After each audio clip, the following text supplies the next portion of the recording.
Allah buyurur ki, həmçinin də mən zülmü sizin aranızda haram etdim. Yəni, ey mənim qullarım, zülmü sizin aranızda haram etdim. Ona görə də Allah subhanahu wa ta'ala bir çox ayələrində zalimlar haqda onların cəzalandıracağını bizlərə bildirir və həmçinin onları həlak edəcəyini bizlərə bildirir. Necə ki, Allah subhanahu wa ta'ala İbrahim surəsinin 42-ci ayəsində buyurur ki, لَا تَحْسَبَنَّ اللّٰهَ غَافِلًا عَمَّا يَعْمَلُ الظَّالِمُونَ Elə hesab etmə ki, Allah subhanahu wa ta'ala zalimların etdiklərindən xəbərsizdir. İnsan nə qədər zülmdə davamlı olarsa və aşırıya gedərsə, labüddür ki, gec və tez bu onunla qarşı-qarşıya qalsın, üz-üzə gəlsin. Allah Resulü sallallahu aleyhi ve sellem Muaz'a nə deyir? Ey Muaz, وَاتَّقِي دَعْوَةَ الْمَظْلُومِ فَإِنَّهُ لَيْسَ بَيْنَهَا وَبَيْنَ اللّٰهِ حِجَابٍ Ey Muaz, məzlumun duasından qorx, həqiqətən də onunla Allah arasında bir bağlayıcı yoxdur, bir örtük yoxdur. Və bu istər, yenə dedik, istər müsəlman olsun, istər qeyri-müsəlman olsun. İnsan heç kəsə zülm etməli deyil. Və həmçinin də Allah subhanahu wa ta'ala Maidə surəsinin 8-ci ayəsində isə buyurur ki, وَلَا يَجْرِمَنَّكُمْ شَنَآنُ قَوْمٍ عَلَى أَلَّا تَعْدِلُوا اِعْدِلُوا هُوَ أَقْرَبُ لِلتَّقْوَى Hər hansı bir cəmaata qarşı kin-küdurət sizi ədalətsizliyə sövq etməsin. Ədalətli olun, bu təqvaya daha yaxındır. Və məzlumun duası müstəcəbdir, hətta kafir olsa da belə. Ona görə insan bu şeylərdə hətta aşmaqdan, zülm etməkdən uzaq durmalıdır. Həmçinin də Allah subhanahu wa ta'ala buyurur ki, zülm etməyin. Yəni, bir-birinizə zülm etməyin. Və bu zülm etməkdən insanları çəkindirir. Çünki Allah subhanahu wa ta'ala zalimlara öz vədi var. Necə ki, öz kitabında bir çox ayələrdə bizlərə bunu bəyan edir. Həmçinin insanın təbiəti və insanın nəfsi zülm edəndir. Necə ki, Allah subhanahu wa ta'ala buyurur ki, İnnəhu kənə zalumən cəhulə. Həqiqətən də o, zalim və cahildir. Təbii ki, illə mən rəhməllah, Allahın rəhm etdiklərindən başqa, onlardan başqa. Və həmçində Allah subhanahu wa ta'ala buyurur ki, ey mənim bəndələrim, həqiqətən də siz zəlalətdəsiniz. Ancaq mənim hidayət verdiklərimdən başqa, məndən hidayət istəyən ki, mən sizi hidayətə yönəldim. Və həqiqətən insanların çoxusu haqq yoldan azıblar, insanların çoxusu zəlalətdədirlər. Yalnız Allahın hidayət verdiklərindən başqa. Allah subhanahu wa ta'ala onlara Allahın rəhmindən və mərhəmətindən, Allahın insanlara olan şəfqətindəndir ki, o insanlara elçilər göndərib və kitablar göndərib ki, onlar haqqa yönəlsinlər. Onları başda-başına buraxmayıb. Lakin Allah subhanahu wa ta'ala onlara zülm etmək istəsəydi, onları nə kitab göndərdi, nə də elçilər göndərdi, başda-başına buraxardı onları. Bu da təbii ki, Allahın insanlara hidayət neməti olaraq göndərdiyi elçilər və kitablar sayəsində baş vermişdir. Və həmçində hidayətin iki növü var. Yəni, iki növü var. Birinci növü, yəni biz insanlara aid olan növ və ikincisi isə sırf Allah subhanahu wa ta'ala aiddir. Bizə aid olan irşəd, bəyan hidayətidir. Yəni, yol göstərmə, açıqlama hidayəti ki, biz insana məsələn göstərir ki, bax, bu şey məsələn ziyandır, məsələn, bu şey xeyirdir, bu yol göstərməkdir. Və həmçinin Allah subhanahu wa ta'ala həmən bu irşad hidayətini öz kitabında müsəlmanlara, qeyri-müsəlmanlara hamısına bəyan eləyib. Hamısını aydınlatıb ki, yəni bu haqq yoldur və bundan azmayın. Necə ki, Allah subhanahu wa ta'ala buyurur ki, Bəqərə surəsinin 38-ci ayəsində buyurur Allah azza və cəllə فَإِمَّا يَأْتِيَنَّكُمْ مِنِّي هُدًا فَمَنْ تَبِعَ هُدَيَ فَلَا خَوْفٌ عَلَيْهِمْ وَلَا هُمْ يَحْزَنُونَ Mənim tərəfimdən sizə doğru yol göstəricisi gəldikdə, mənim yol göstəricimin ardınca gedənlərə heç bir qorxu yoxdur və onlar kədərlənməyəcəklər. Və bu da onu göstərir ki, Allah subhanahu wa ta'ala kitabları və peyğəmbərləri göndərib ki, onlara, insanlar bununla doğru yolu yönəlsinlər, haqq yolu yönəlsinlər. Lakin bəzi insanlar təbii ki, bunu qəbul etmir. Necə ki, Allah subhanahu wa ta'ala Səmud qovmu haqqında buyurur ki, وَأَمَّا الثَّمُودَ فَهَدَيْنَاهُمْ فَاسْتَحَبُّ الْعَمَى عَلَى الْهُدَى Lakin Səmud xalqına gəldikdə isə biz onlara doğru yol göstərdik, Onlar isə körlüğü doğru yoldan üstün tutdular. Və sonra isə xas olan hidayət isə, müvəffəqiyyət isə yalnız Allah subhanahu wa ta'ala əlindədir. Bu ikinci hidayətdir. Ki Allah subhanahu wa ta'ala buna nail olanlar yalnız iman əhlidir. Necə ki Allah subhanahu wa ta'ala buyurur ki, hər biriniz zəlalətdəsiniz, yalnız mənim hidayət verdiklərimdən başqa. Hansılar ki Allah subhanahu wa ta'ala onlara haqqı müvəffəq eləyib, bu da xas hidayətdir. Amma ümumi hidayət isə hər bir kəsə şamil eləyir. Allah subhanahu wa ta'ala buyurur ki, məndən hidayət istəyin, yəni məndən hidayət tələb edin. Yəni bu hidayət tələb etməyin növlərindən, məsələn, Allahım mənə hidayət ver, Allahım məni xeyrə müvəffəq elə, Allahım məni xeyr üzərində sabit elə. Bu kimi şeyləri insan çoxaldır, bu kimi duaları insan çoxaldır. Və sonra isə Allah subhanahu wa ta'ala buyurur ki, mən sizi doğru yola yönəldim. Bu nədir? Bu Allah subhanahu wa ta'ala əvvəldəki xitabının cavabıdır. Əmr eləyir və cavab verir ki, mən sizi doğru yola yönəldim. Əgər insan Allahdan səmimi qəlblə və sidq qəlblə, həvəslə hidayət istəyərsə, şübhəsiz ki, Allah subhanahu wa ta'ala onu haqqı müvəffəq eləyər. Çünki Allah subhanahu wa ta'ala duaları qəbul edən və ən yaxın olandır. Həqiqətən Allah subhanahu wa ta'ala vədinə heç vaxtı xilaf çıxmaz. Və sonra isə Allah subhanahu wa ta'ala buyurur ki, həqiqətən də sizlər adsınız. İlla ki, mənim yedizdirdiklərimdən başqa. Və bu onu göstərir ki, doğrudan da ruzi Allah subhanahu wa ta'ala'nın əlindədir və o həqiqətən razzaqdır. Və Allah subhanahu wa ta'ala əgər ruzini insanlara verməsəydi və məxluqata verməsəydi, onlar acından ölərdilər. Lakin Allah subhanahu wa ta'ala öz lütfün sayəsində insanlara o ruzini çatdırır və onu onlara verir. Və təbii ki, bu ruzi və bu neymətlər bizim gücümüz və qüvvətimizin sayəsində deyil. Yalnız bu Allahın lütfü sayəsində. Lakin biz səbəblər edirik ruzi tələb etmək üçün, lakin nəticə isə Allah subhanahu wa ta'aladandır. Və sonra isə Allah subhanahu wa ta'ala buyurur ki, ey qullarım, həqiqətən siz çılpaqsınız. Yəni siz həqiqətən də çılpaq idiniz və sizin bu paltarlar övrətiniz örtüldü və sizə istinəcək paltarlar verildi və sizi gözəlləşdirəcək paltarlar verildi. Necə ki, Allah subhanahu wa ta'ala buyurur ki, Əraf surəsinin 26-cı ayəsində Ya bəni Ədəmə qad ənzəlnə aleykum libəsən yuvari səvəttikum və rişə. Ey Adəm oğulları, sizə ayıb yerlərinizi örtəcək libas və bəzək düzək nazil etdik. Yəni, ayıb yerlərinizi örtəcək libaslar və həmçinin də bəzək düzək də neydi? Yəni, gözəl libaslar.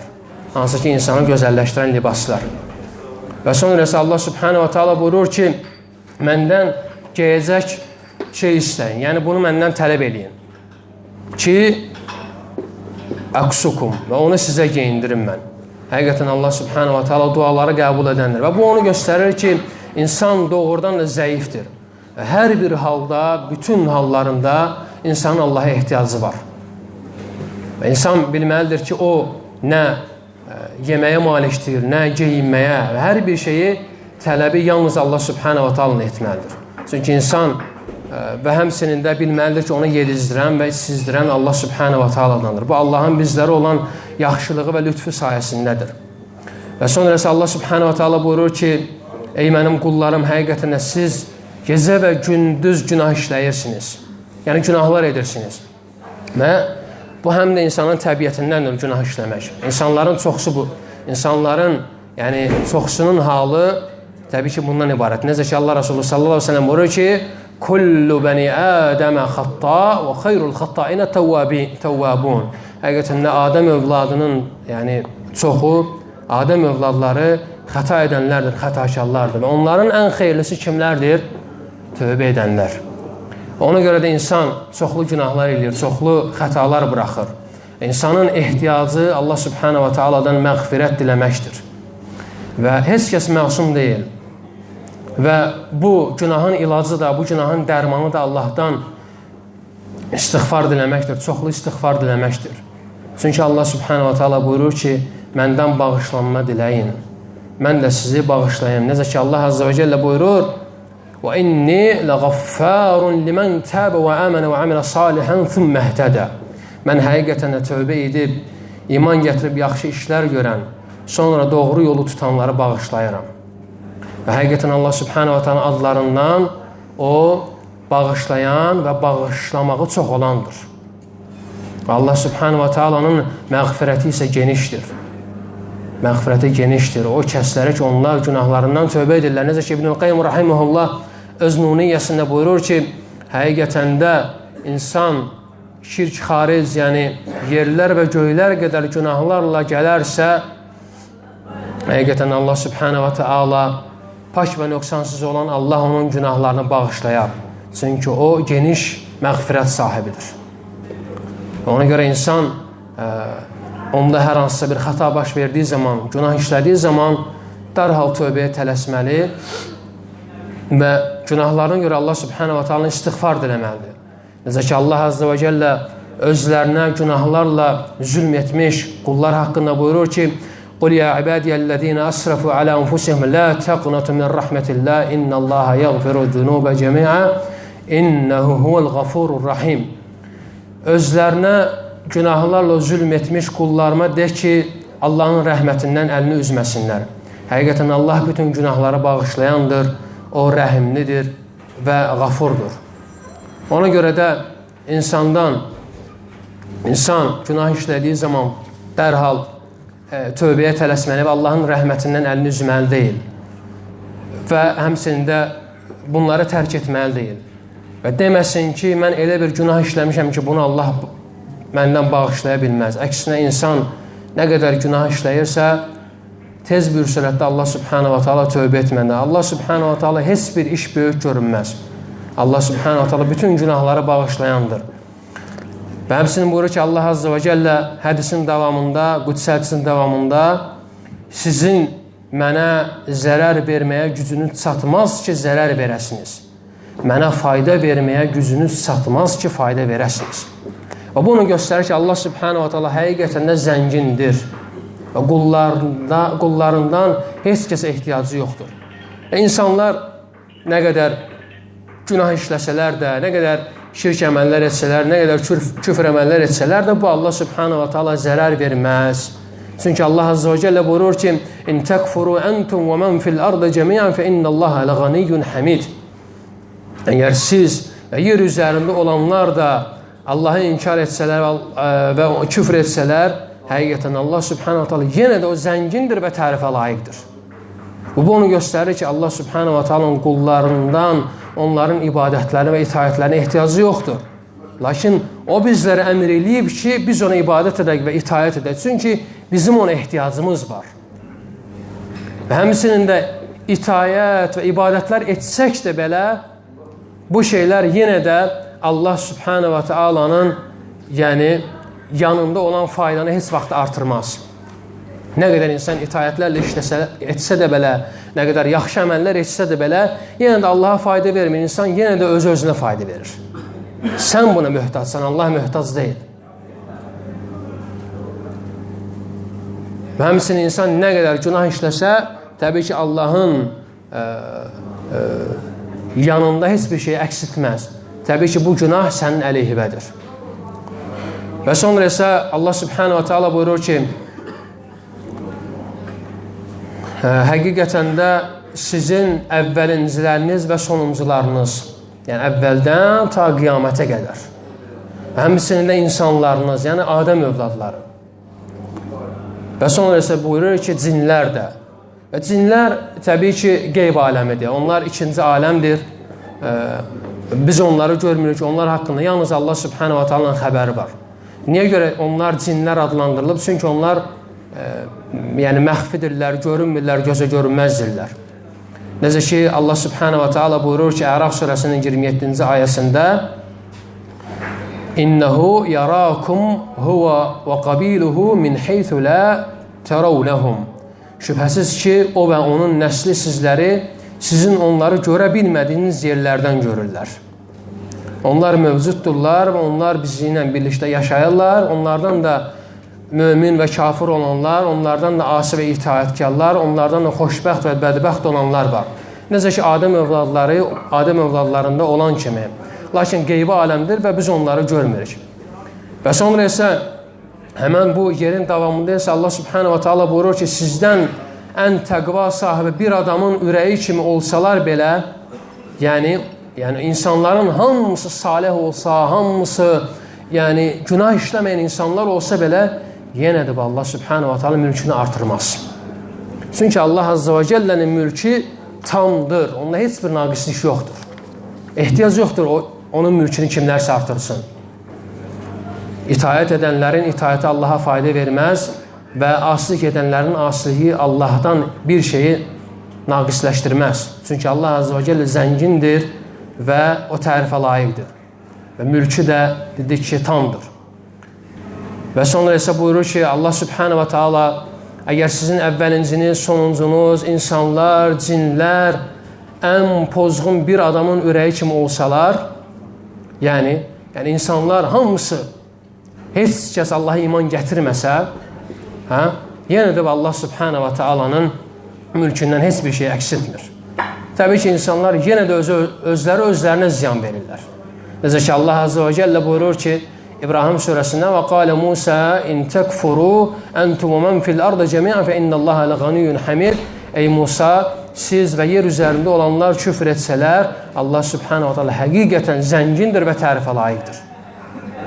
Ona görə bu onu göstərir ki, insan heç vaxt öz əməli ilə qürrələnməsin və etdiyi itayətlərlə qürrələnməsin və bilsin ki, bu itayətlər zaten Allah subhanahu wa ta'ala ona neymətidir. Vallahi Allah subhanahu wa ta'ala bunu sənə verməsə, bunu sənə əta etməsə, sən ona nə qədər səy göstərsən belə nail ola bilməzsən. Necə ki, Allah azze və cəllə buyurur ki, قُلْ لَا تَمُنَّ عَلَيَّ إِسْلَامَكُمْ بَلِ اللّٰهِ يَمُنَّ عَلَيْكُمْ أَنْ هَدَاكُمْ لِلْإِيمَانِ إِنْ كُنْتُمْ صَادِقِينَ. Allah azze və cəllə Huzurat surəsinin 17-ci ayəsində isə buyurur ki, de, müsəlman olmuşsunuz deyə mənə minnət qoymayın. Əgər doğru danışanlarsınızsa, bilin ki, əslində Allah sizi imana gətirməklə sizə mərhəmət göstərmişdir. Bu hidayət neməti Allahdan olan neymətdir. Heç kəs bu hidayət neməti kimlərinsə ata-babasından və kimlərinsə qoyub getdiyi bir miras deyil. Bu Allahın bizlərə olan neymətidir. Allahın lütfü sayəsində biz bu gün ibadət edirik. Və heç kəs buna görə qürrələnməsin və özündə öyünməsin. Və daima buna görə Allaha həmd etsin. Və sonrası Allah subhanahu wa ta'ala buyurur ki, həqiqətən də sizin əvvəlinciniz, sonuncunuz, insanlar, cinlər bir torpağın üzərində qalxsalar, yəni onun üzərində olsalar, bir məkanda olsalar, əgər məndən nəsə istəsələr, mən onların istəklərini verərəm. Mən onların istəklərini verərəm. Təbii ki, bu istək yenə də Allah subhanahu wa ta'ala yanındakı neymətlərdən neyəsə əksiltmir. Baxın, subhanallah, bir saniyə ərzində milyonlarla insan Allah subhanahu wa ta'ala öz ehtiyaclarını umur. Lakin Allah subhanahu wa ta'ala bununla birlikdə yenə onu onlara verir. Necə ki, hədisdə keçir ki, yeminullah məl'ə yuğiduha nəfəqatun səhhəul leyli və nəhar. Allahın əli doludur. Bu neymətlər səhər, axşam, ardı, arası xərclənməsi ilə birlikdə yenə Allah subhanahu wa ta'ala əli boş qalmaz. Boş qala bilməz. Allah subhanahu wa ta'ala öz neymətləri barədə, öz xəzinələri barədə buyurur ki, وَلِلَّهِ خَزَائِنُ السَّمَاوَاتِ وَالْأَرْضِ. Həqiqətən də göylərin və yerin xəzinələri Allahdadır. Baxın, subhanallah, bunları verməklə yenə Allahın xəzinəsindən nəsə əksilmir.